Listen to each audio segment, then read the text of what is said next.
কিরে, কিছুদিন আগে না তোর ব্রেকআপ হইলো?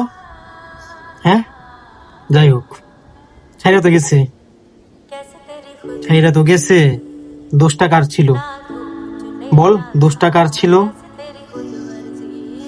যাই হোক, বাদ দে। এখন আমার কথা বোঝ, এখন আমার কথা না মন দিয়ে শোন। দেখ, তুই তোর নিজের এই 3টা প্রশ্ন কর। তুই কি তোর নিজের বেস্ট ভার্জিন আসলি? তুই তোর নিজের লাইফ নিয়ে কোনো সর্টেড আসলি?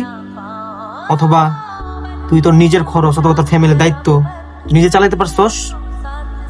না। এখন দেখ, এখন দেখ মেয়ে তোরে কেন ছাইরা গেছে। ভাই, এখানে মেয়ের কোনো দোষ নাই। আমি বলতেছি ভাই, এখানে মেয়ের কোনো দোষ নাই। কারণ প্রত্যেকটা মেয়ে চায় তার রিলেশনশিপে একটা সেন্স অফ সিকিউরিটি থাকুক।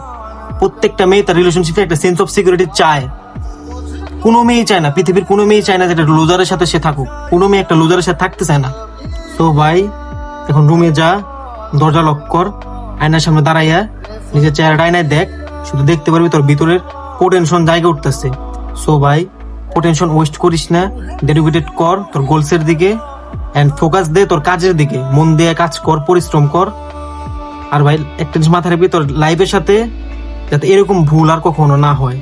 এন্ড সময় কম, তাড়াতাড়ি লেটস গো।